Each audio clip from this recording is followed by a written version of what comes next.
very much for coming out on this snowy January morning. My name is Sharon Kelleher. Most of you know me, I'm the library director, and we are absolutely honored today. Honored that you are here, and honored that we could all be a part of meeting someone so important in history. Excuse me for reading, but this is definitely a once-in-a-lifetime opportunity to interact with history. And today we get to meet Brigadier General Enoch O'Dell Woodhouse II. Thank you.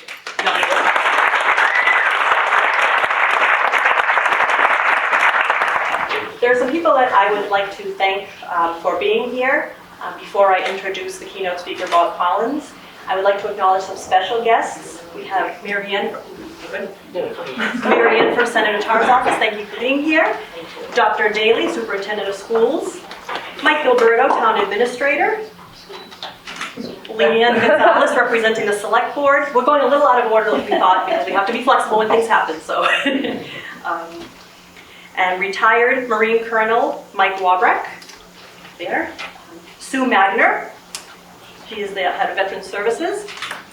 The AP History class, which we are so glad that they walked here, thanks to the teacher, Amy Capobianco, for bringing the AP History class here. We're glad you're here with us.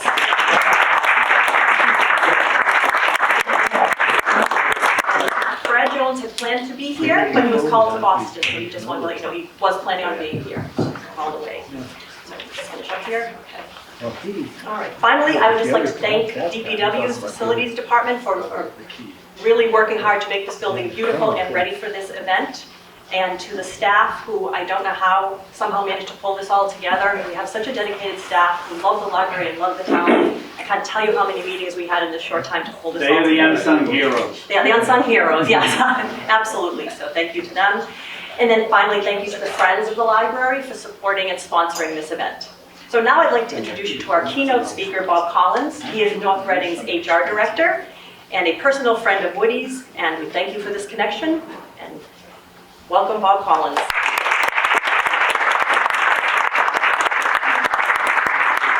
Two quick things. First being, I'm not the keynote speaker, I'm just the opening act. And I could speak probably for hours about my good friend, but as he would be very happy to point out, Bob, no one came here to hear you talk. So I've confined it to actually a written statement to make it a lot easier and a lot more straightforward. I'd like to thank the library director, Sharon Kelleher, and her wonderful and dedicated staff for putting this together. You know, I once joked with Sharon when I first got here that any community that has as its corporate logo a library can't be all bad.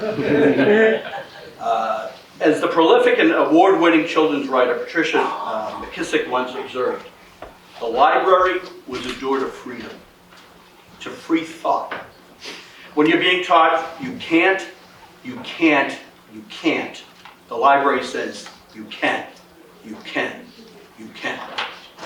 And along those very lines, my friend Brigadier General Enoch O'Dell Woodhouse II, Woody to his friends, of which I'm sure there'll be many more today after this interaction, faced more cants in a lifetime than should have ever been the case. As the son of Boston and several generations of preachers, Woody kept faith that in fact he could, and he did. Just as Woody kept faith in his ability to overcome adversity, so too does he have faith in us as individuals and in this nation that he has served so well. And just before he comes in, people often ask me, you know, how do you describe Woody? And the first thing that comes to my mind is his generosity of spirit and his kindness. But a few other accomplishments along the way you should be aware of. He was in the U.S. Army Air Corps as a Tuskegee Airman before there was an Air Force.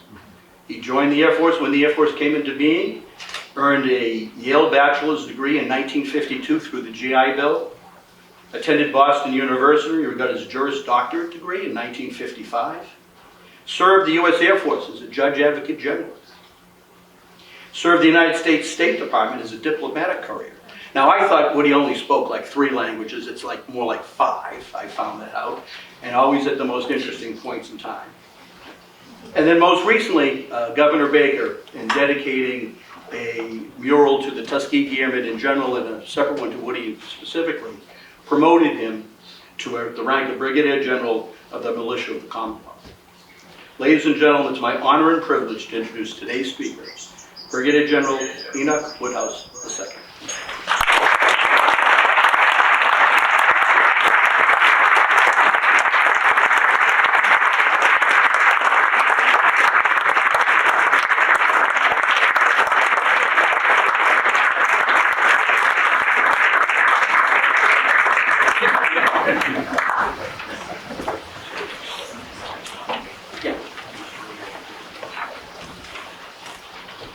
Good morning, good townspeople of North Reading. I said good morning, good thank you. My dear friend Bob Collins, town officials, selectmen, citizens, veterans, please raise your hand. Put them down. And friends, you know, it's an honor for me to be here among good Americans in the most important place in any city other than your church or temple, synagogue, or whatever. We're convened here in the library. And when I told my mother and friends, where's it going to be held? Well, I said, in the library in North Reading. He said, look, you've been at the State House. You've been in the White House. You've been to West Point.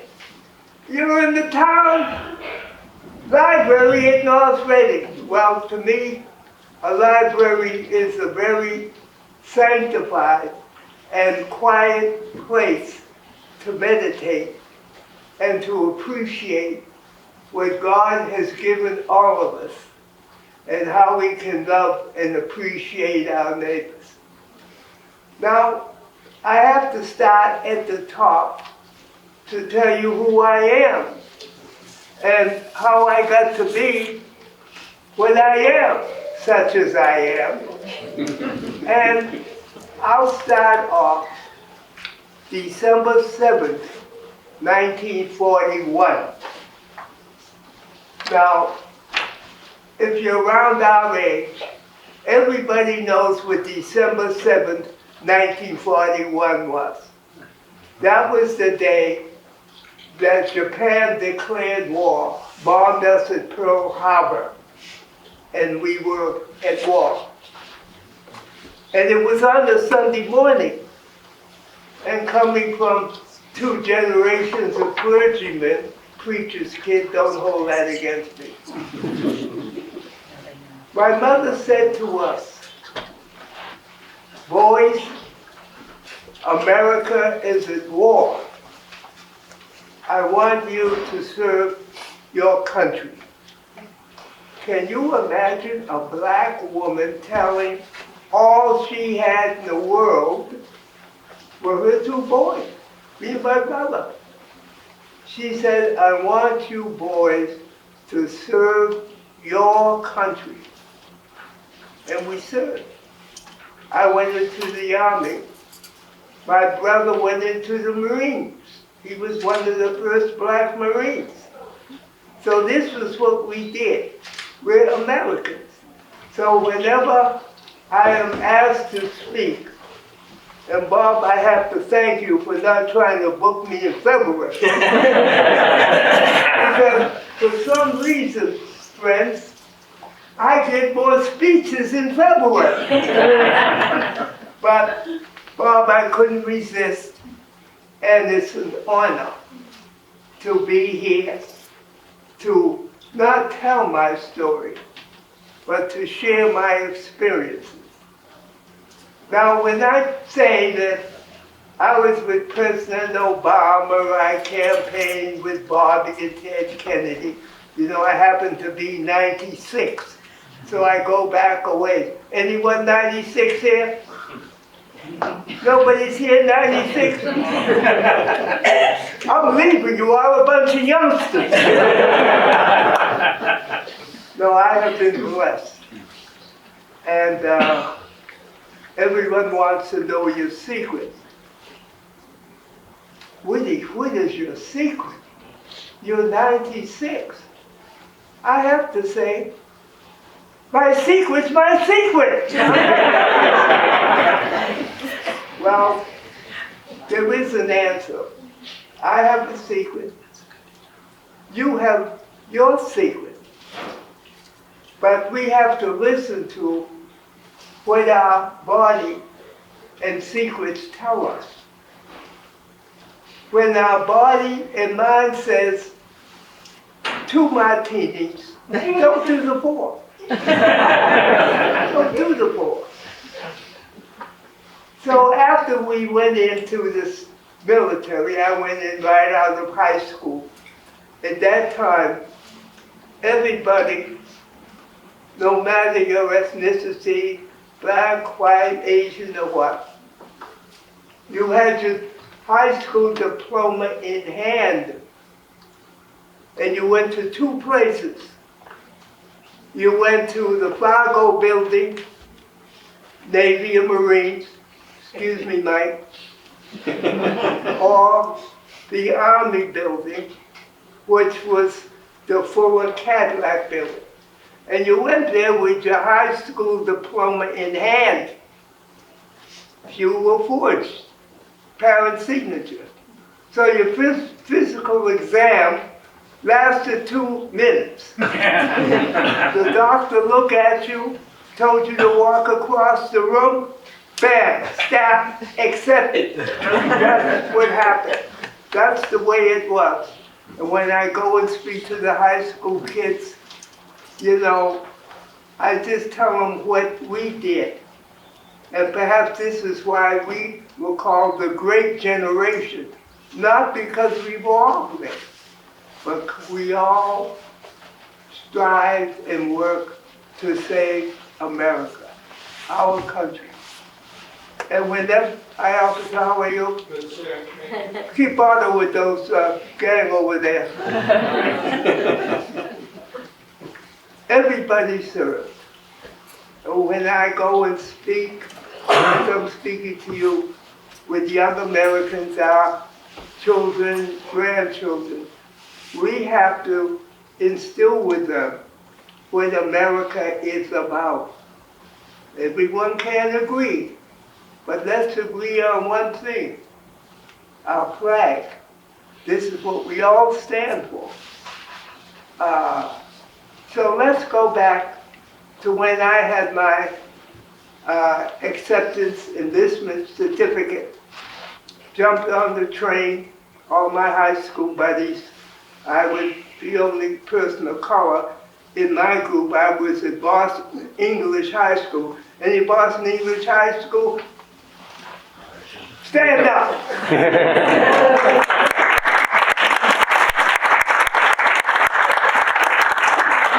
So when I go to our high school alumni, I can say, I saw one guy from North Reading from Boston. Thank you.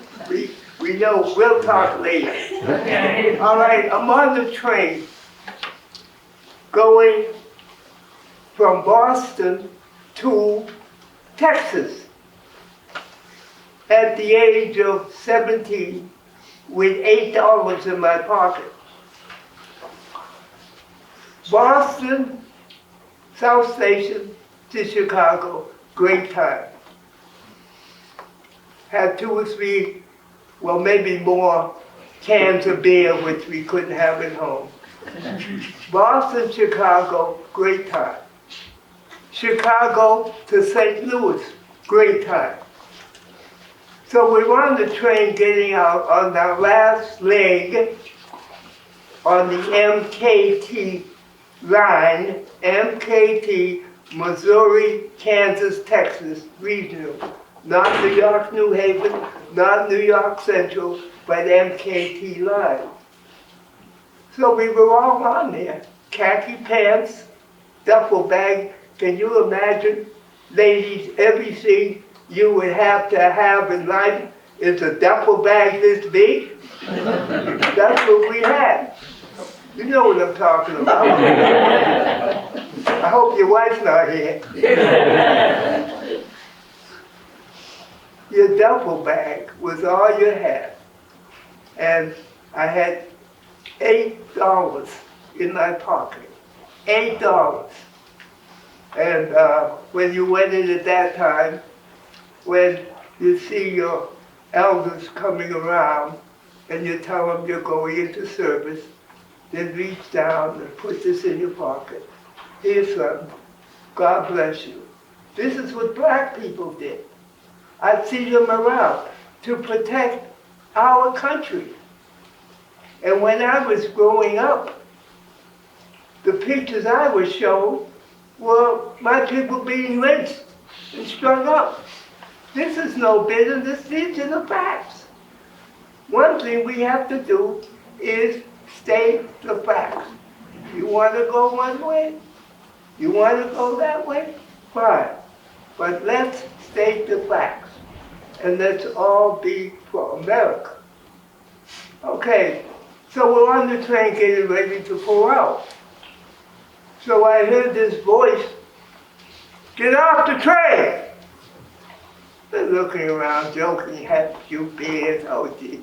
We're all kids together, all in khaki uniforms, with our orders, going to our duty station. Get off the train. Well, I was looking around, I didn't know who he was talking about. So the train conductor came by. Now, does everyone remember Archie Bunker? That was Archie Bunker's cousin who was So he comes up and not too gently tapping me on the shoulder. Get off the train. Get off the train. I got off the train. In the uniform of our country. At 17, with $8 in my pocket. So I had to get off the train, look at my classmates, you know, all 17, what could they do? What could I do? What could we say? So I saw a couple of faces I never will forget. Train just passed off. And I'm standing out there with my duffel bag, $8 in my pocket to serve our country. Okay. So I'm standing out there and a black porter comes up and says, son, we don't ride that train. I said, what? He said, no, that's not our train. So I said, well, when is the next train coming? So then he asked me, he said, well, you know, have you ever been south before? I said, yeah, I've been in New York. No, he said, no, son. I mean, have you been in the south? We don't ride that train. Your train will be coming 7 hours later.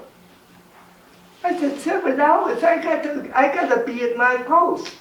I gotta be, when you have military orders, and remember this was wartime.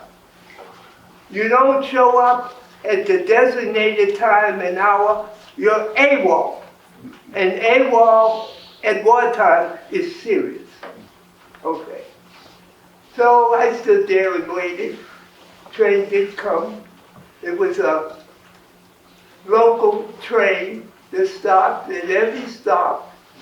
It was coal burning. Of course, no air conditioning for anybody at the time.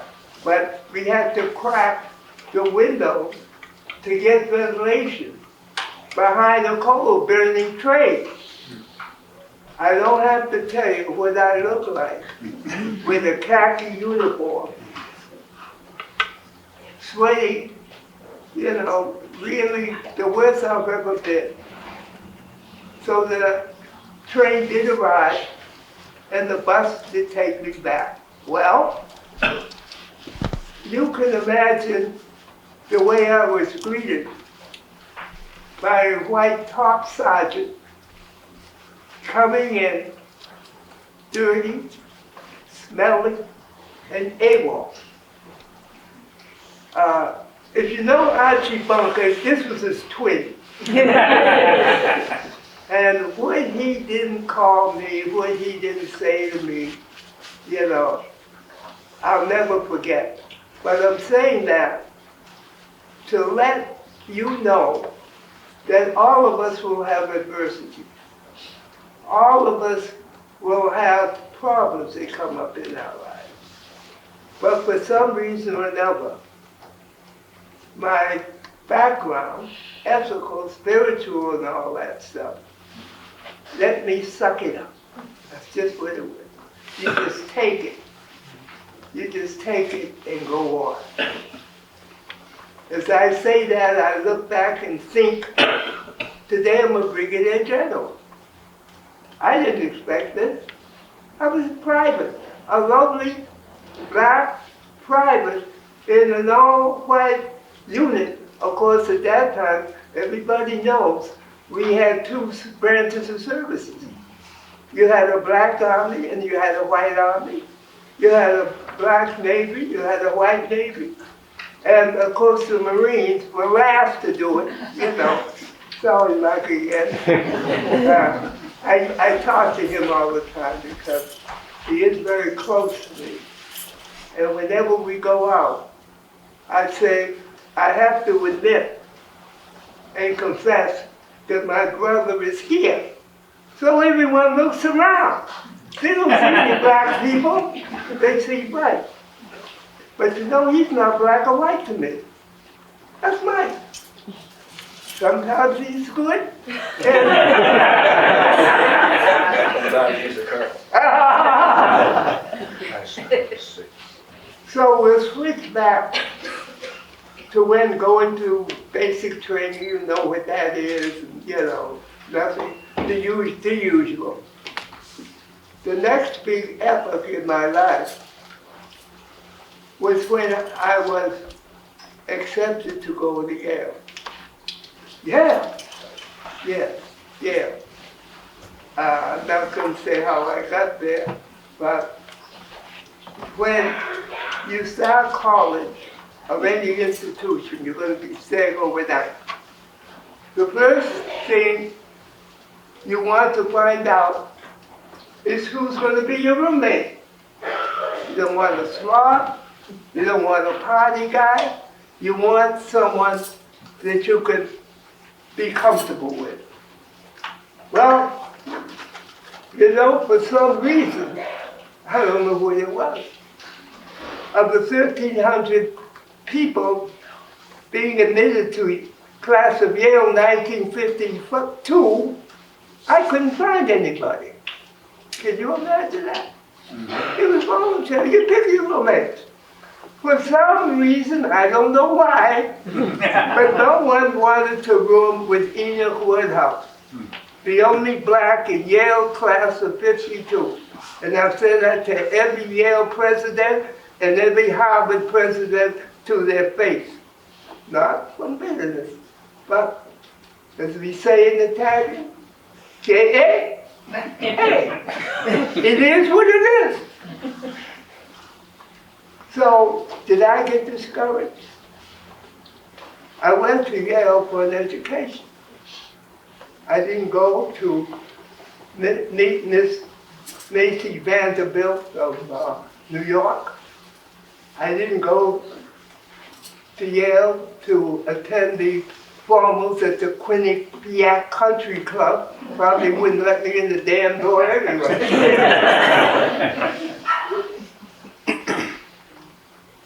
What happened, friends, is that the master of the college called me and said, Mr. Woodhouse, we don't seem to be able to find a roommate for you. So we'll have to assign you to one of our single-man suites. A single-man suite across the hall from a Maryland, across the hall from the Gimbel twins, Peter and Richard. Their mother told me to call her Ma Gimbel with her boys. So I say that to say that we'll all have discouraging moments. But thank God, or whoever you want to say, right comes out in the final wash. Now here I wasn't on scholarship, there wasn't affirmative action for me. I paid for it, and I earned it. Stick and wait. Stick and be persistent. I'm not a Bible guy or whatever, but there's something about standing up for what's right. You know, it's not easy. I didn't say it would be. And when I look at your collection here, I want to commend the librarian. Who's the librarian? Sharon. Come out here.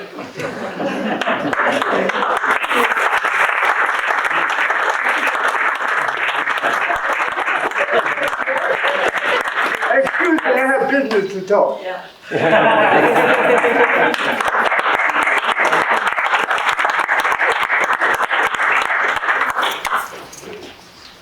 Now, We talked about Dante's Inferno, since it's a library. you know, of all the people, other than your clergyman, rabbi, and something, the librarians to you, or to all of us, are the fountainhead of knowledge, the fountainhead of communication.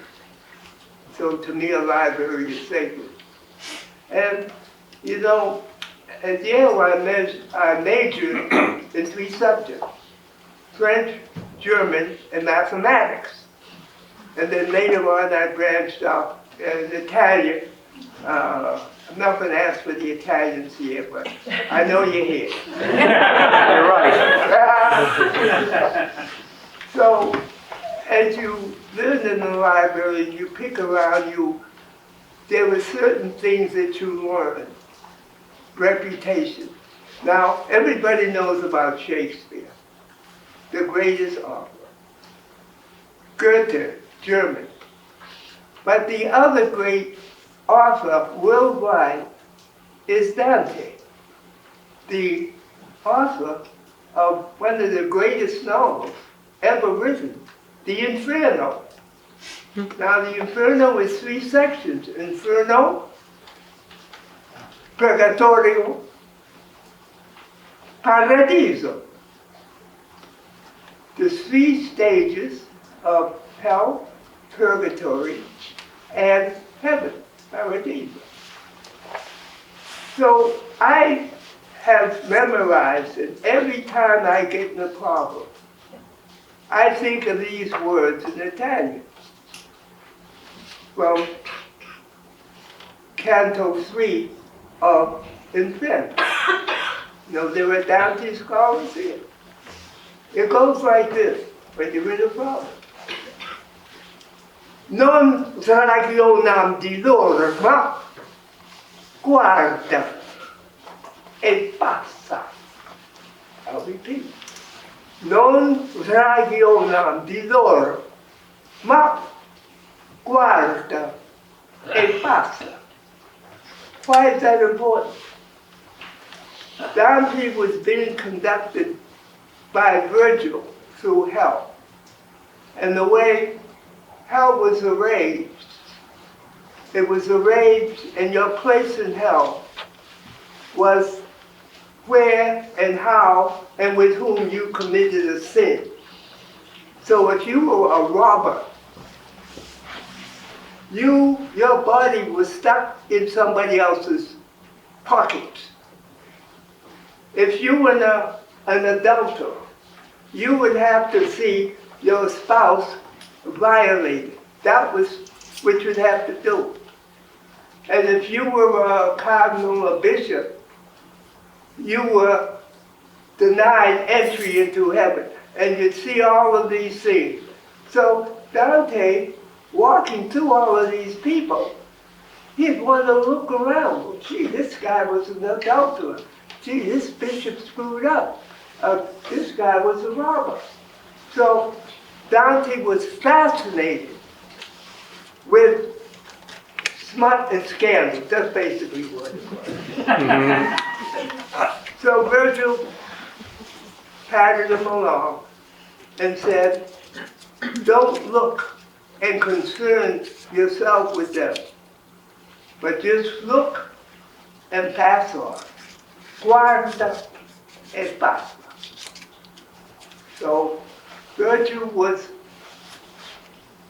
consoling Dante, advising him not to concern and occupy yourself with irrelevancy, with negative things, with negative people. But you don't have to condemn them. You don't have to look at them. Just view them, look, and pass on. That's what my mantra is. You know, I had to confess that's perhaps one of my secrets with you, because I don't share this too often. Guarda e passa. Guarda e passa. Next episode in my life was going and being accepted to Yale Law School. Yale Law School. Right? So I went, and the difference between Harvard Law School, Harvard has around 1,300, Yale has around 24. Yale Law School, that's all they take. Because everybody that goes there knows where they're going when they leave. They leave what judge they're going to clerk by, with. They're going to probably their father's law firm because their father was a graduate, and it's all set for them. And they didn't have to study because they get their diplomas, and there was no grading system. It was pass, fail, excellent. So everyone was okay. So we were in my second year, and one of the other black guys in my class was James Nabrett III. James Nabrett III. His father was the number 2 guy when Thurgood Marshall argued the case before the Supreme Court. James Nabrett. So Jim, he said, Woody, my dad is with Thurgood Marshall. Let's go down and hear the case. I said, well, what are we going to do? He said, look, you can stay at my house and we'll just miss classes. So we did. Now, in fairness, I have to say, we stayed around in Washington a few days after the case. A few days, not weeks, a few days. So when we got back, Yale Law, they have the Dean's Board, and whatever the Dean wanted to say, whenever you went to report to his office, your name would be up there. Mr. Woodhouse, please report to see the Dean. Dean Wesley Alva Sturgis. So my name was up there, and I went in to see the Dean. I said to myself, what am I going up there for? I haven't done anything. I haven't stolen any books or done anything. And when you're in grad school, you all know you don't have to go to class. All you have to do is turn in your paper or pass in your exam when it's given to you. So we called in, and he was one of these patronizing people. Mr. Woodhouse, you are at Yale Law School. I've been to Yale 4 years, but that, he didn't know that, obviously. So he said, we don't miss classes here, and we don't like you to miss, which was untrue. Because most grad school, hey, the guy, if you're there, you're there, if you're not there.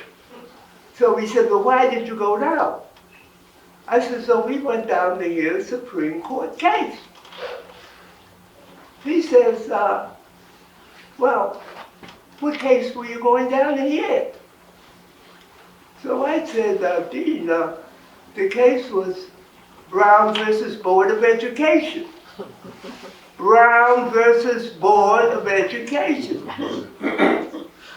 He said, Mr. Woodhouse, I don't see why you would want to yield Yale Law School to hear an insignificant case. So I said to myself, this place is not for me. And like Bill Gates resigned from Harvard, I had to resign from Yale Law School because you have to face up to the fact that sometimes you shouldn't stay where you're not welcome. When I raised my hand in class, I'd be ignored. And that taught me one thing, which my grandfather said. He said, son, you might not believe this. Everyone in the world doesn't love you. Except your mother. So going along with your mother and your father, that's what gave me my strength. And I can go out and speak the truth. I can say within modicums of decency. And back in, when were we in VMI night? Last February. Okay, we were down at VMI, Virginia Military Institute, which they call the West Point for the South. It is a beautiful place. So I was giving a presentation there, and it was in the evening, and it was about 8 or 9 o'clock at night. And when I mentioned a few things which were true, it was inoffensive, but it was not the right place or the right audience to speak.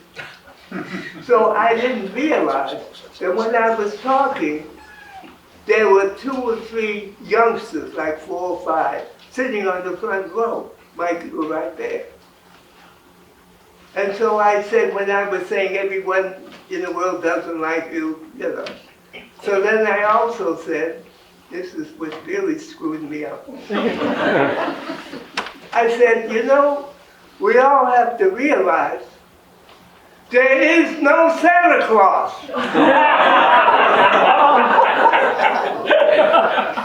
There is no Easter Bunny.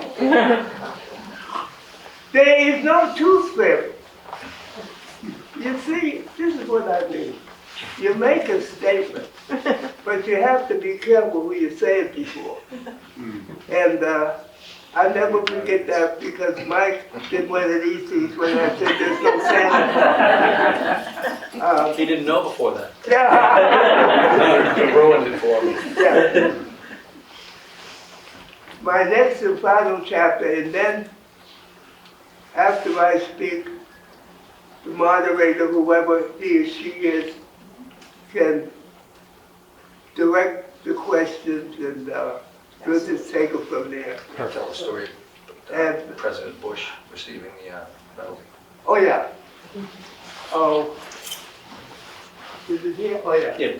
This is the Congressional Gold Medal presented to me by President G.W. Bush when in '64 all of the Tuskegee Airmen were presented the Congressional Gold Medal.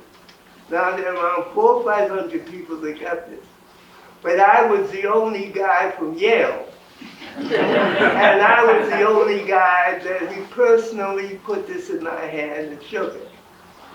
And that was a little maneuvering when you're trying to get ahead of 400 or 500 other people to get the president to acknowledge you.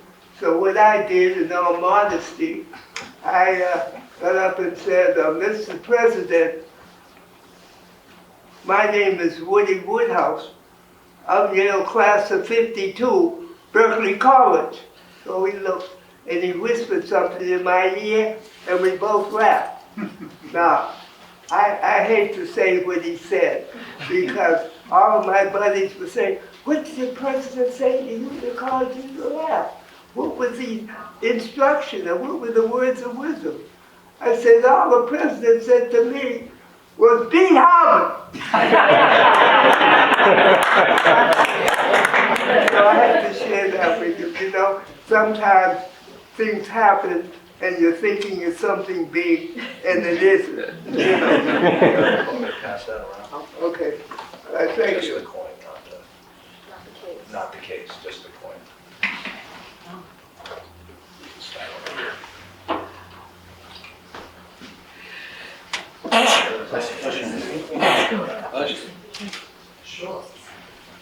put it in good hands. Okay. But I'm gonna watch him. You're responsible. I am responsible. Yeah.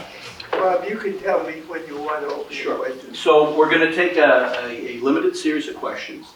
At a certain point, because Woody is very generous, but we do have lunch as well, I'll let you know when there's 2 more questions. And then Leon Gonzalez, representing, as a select board member and representing the Board of Selectmen, would like to make a small presentation to you. Our Veterans Services Officer has a bag of swag, all kinds of things, from challenge coins to hats to mugs. She scored her office. So if you'd raise your hand, here we go. First question. Hi, I'm Sandy Woodmansey. I grew up here in town. My question is that I actually love your history. I'm proud of what you've done.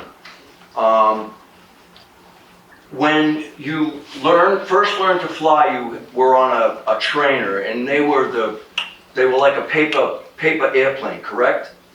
Yeah, that's the P-15. I was not on that training flight. I was not a pilot officially. I had my own private instructions. My main job as a Tuskegee Airman, I had the most important job. I was the paymaster.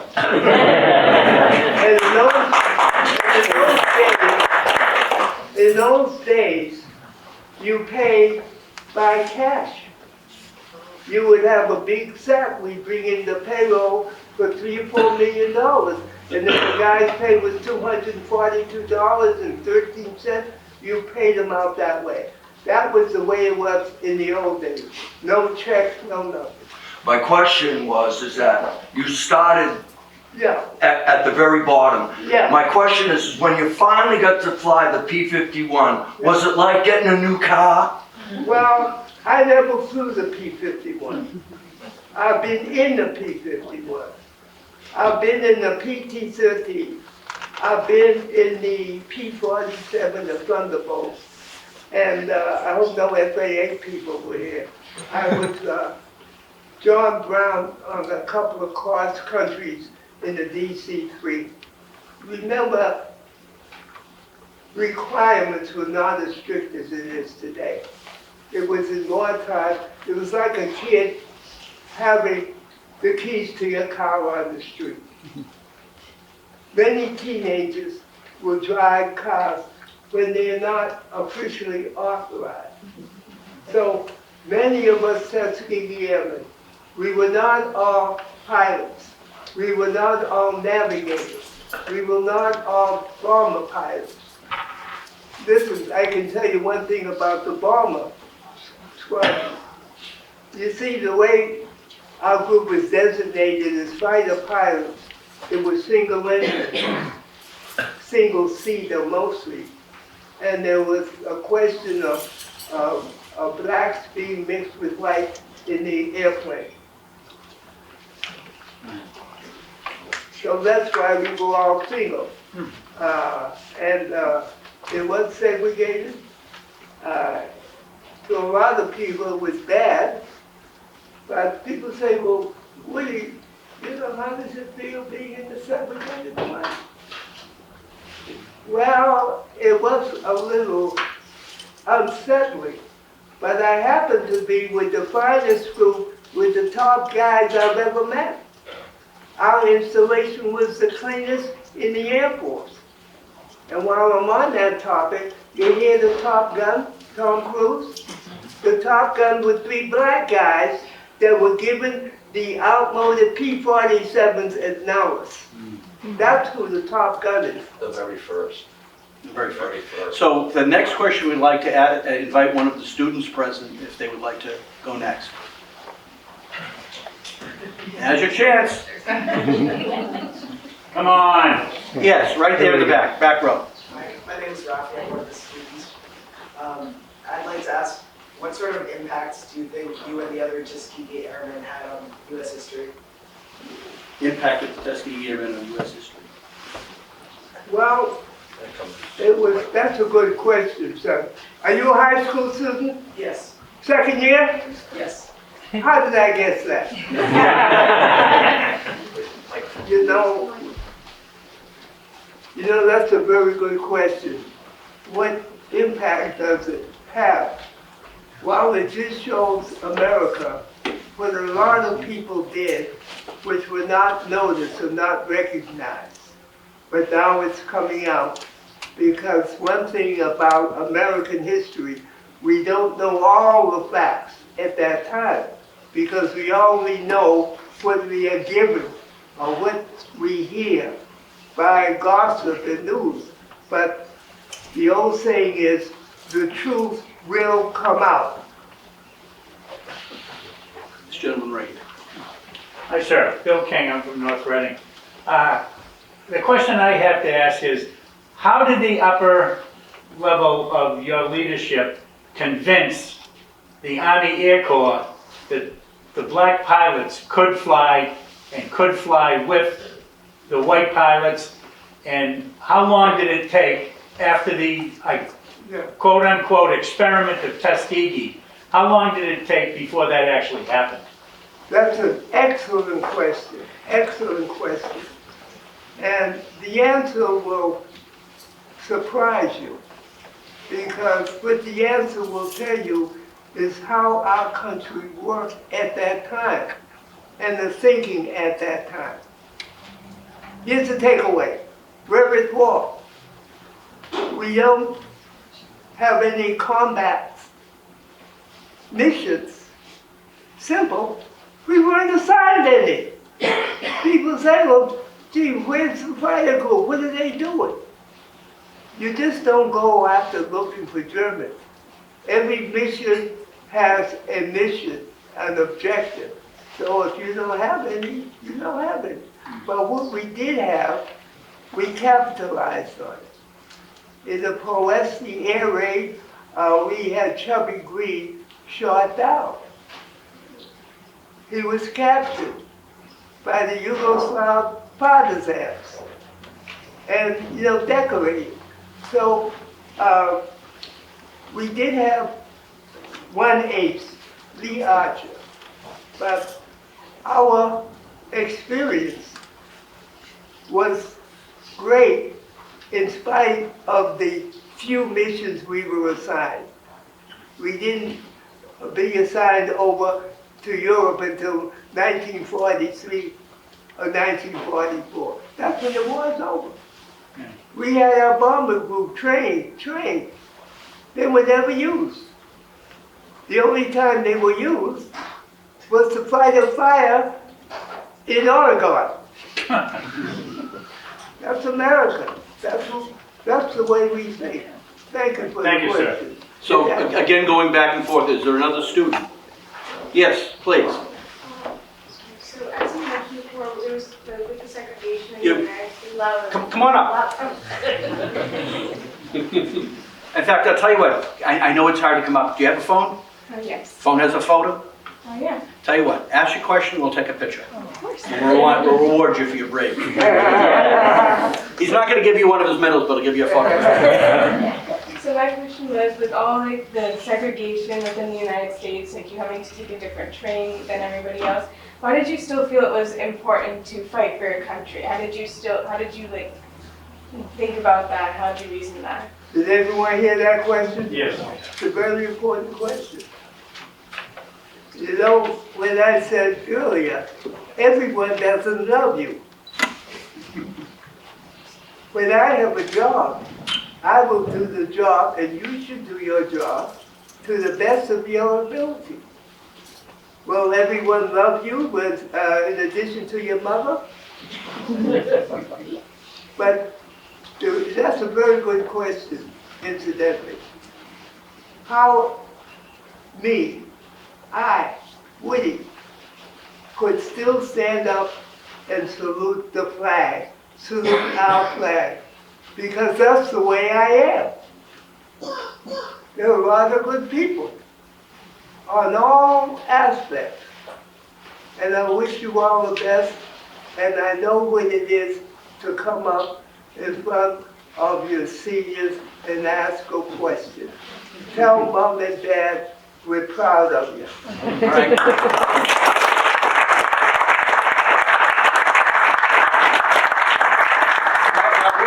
At the end, we'll get a group photo with all the AP kids, as well as a separate one with the library staff. But I'm a man of my word, we'll even get the flag in the background.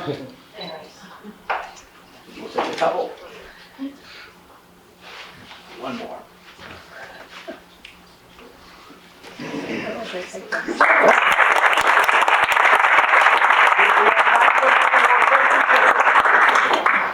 I'm Barry Thomas. I'm a resident, just recently, 58 years ago. But anyways, I worked at GE for 25 years with a Tuskegee Airman by the name of Charlie Diggs from Roxbury. This is more of a personal question. Did you know him? Yeah, I know him faintly. And GE, this was a GE plant in Lynn? Yeah, he was in the design engineering on the A-10 engine, the TF-34. Well, you're going back around 40 years. Yeah, I've been out 20 years. It's closer to 40, trust me. I mean, my recollection. So, no, I didn't know him, but we had a lot of men, Tuskegee Airmen, seek and obtain employment at GE, Raytheon, Microwave, you know. So that was one good point that we had, was to receive technical training and expertise. So when you go to seek a job at a technical firm, you're not going there to sweep the floors. You're going on the line.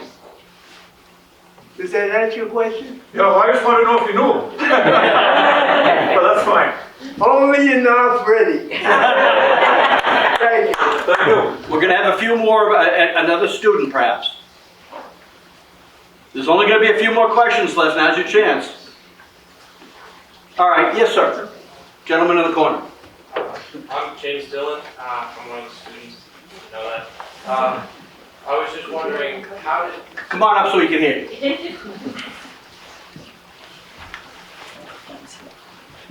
I was just wondering, did other black soldiers view you differently because you were a Tuskegee Airman? Yes and no. But you know, the military, of all the organizations I've been to, the military is the only group that recognizes people by their rank. We are hierarchical. In other words, sergeants, lieutenants, colonels, majors, and generals. And then, if you were with, say I was with a white JAG officer, we're lawyers together. You see, you act together for one reason, to complete the mission. Complete the mission.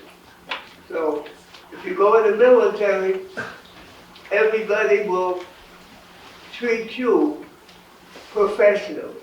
And of course, when people treat you, that's a good point. How do you act when people are not courteous to you? What you do, I find, is still act courteous to them. In other words, take the high road. Are you in the school of nursing? My dad was. Oh, get out of here. All right, to give you a little bit of encouragement, we're gonna have about 3 more questions. The young gentleman, followed by the lady behind him. How many people were in the Tuskegee Airmen in total? Well, there was close to 3,500. That includes those that went overseas and those that came back. Now, as a Tuskegee Airman, I'm what is called a DOTA, a DOTA, documented original Tuskegee Airmen, because we cut out the Tuskegee Airmen for those that served before 1946. So young guys coming around 48, a couple of black generals I know, a couple of guys on the T-Bird, Thunderbird, acrobatic team. They're not documented original Tuskegee Airmen. They're Tuskegee Airmen. But these young captains and majors, hey, they could be members of the Tuskegee Airmen Association. But I don't mean to be bragging, but you guys are looking at one of the last of the 4 or 5 guys that can come out without a damn wheelchair.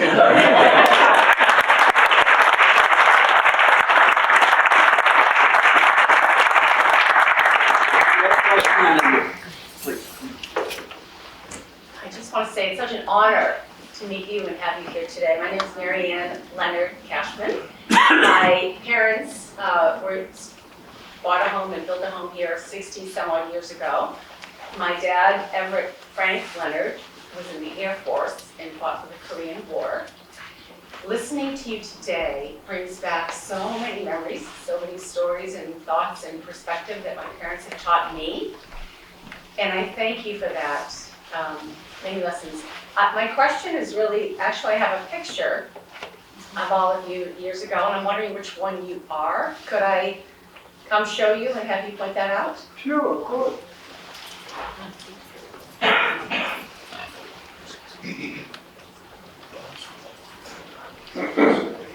This one of the class pictures. You're all Oh yeah, very, that was one of the first classes. I know the guy, Major Madison and so forth. This class, that photo was taken in 1942. I was a sophomore in high school in 42. See, every class, you know, when you have a class, you get a group photograph. That was one of our second or third classes, okay, 42, early 42. I see. Thank you very much. Keep that. I will keep that. I wish that was me, but.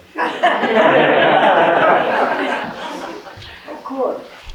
Thank you. Thank you. Yes, first of all, it's an honor to be in the same room with you and to hear what you had to say. I'd like to know, with today's environment in America, what advice you would give to our country, to our community, to our students, and us, about going forward and making America as great as it can be, as you did in World War II. That's not a fair question. That is a fantastic question. That is the deepest question that we're facing today. I want to thank you. And the only way I can say that, I'll follow up what you say because that's very important. We have to face up, friends, that we're at a juncture in our country. We have to face up to the fact we are at an economic divide and we are at a racial divide. Let's face it. How are we going to get through it? You and I will work together and convince others to do it. Now, remember, non ragione di norma guarda e passa. You know, let the negative people pass. Because you know what? They're going to go down. For some reason, I don't know why, but right seems to come through. The truth does come out. Our mistakes that we made in Iran, Afghanistan, wherever we're going, I'm a military guy. I follow orders. I maybe don't like some of it, but you salute and carry on. Because time, events, and circumstances will write things out. That's what's called the arc of justice. The arc of justice. The wheel of injustice grinds very slowly, but when it grinds exceedingly well. Very fine. So be patient. We'll talk about that 50 years from now.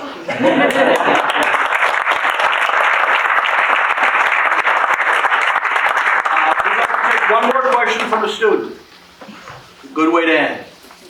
Yes, sir.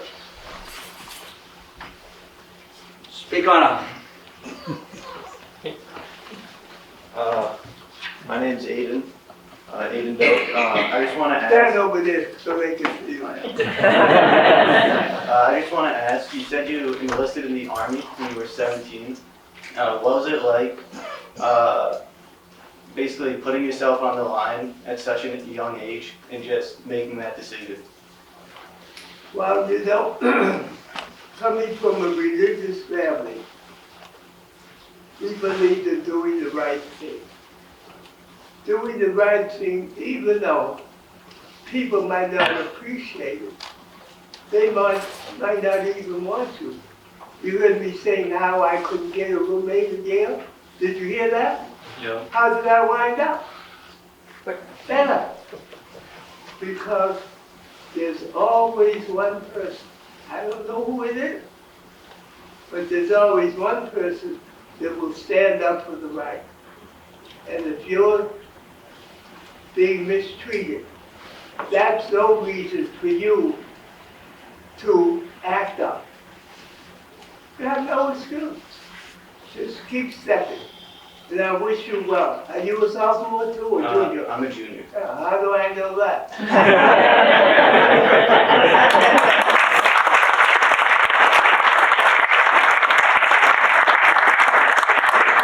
So one of the things that Woody noticed pretty early on when he came into the library was the wonderful handcrafted model airplanes.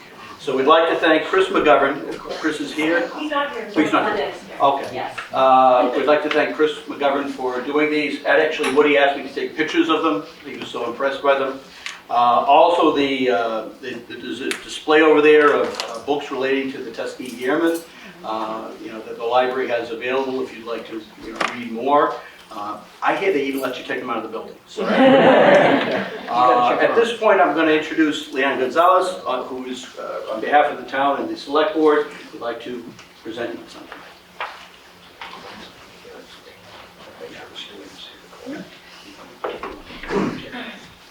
It's such an honor, such an absolute honor. So our town administrator asked the board if somebody could be available today to present you with this, and I jumped. It wasn't even a question in my mind, and you did not disappoint. Absolutely honored to do this in recognition from the North Reading Select Board, presented to Brigadier General Enoch O'Dell, Woodhouse II. Did I say that correctly? Correct. In recognition of your visit to Flint Memorial Library in the town of North Reading on January 31st, 2023.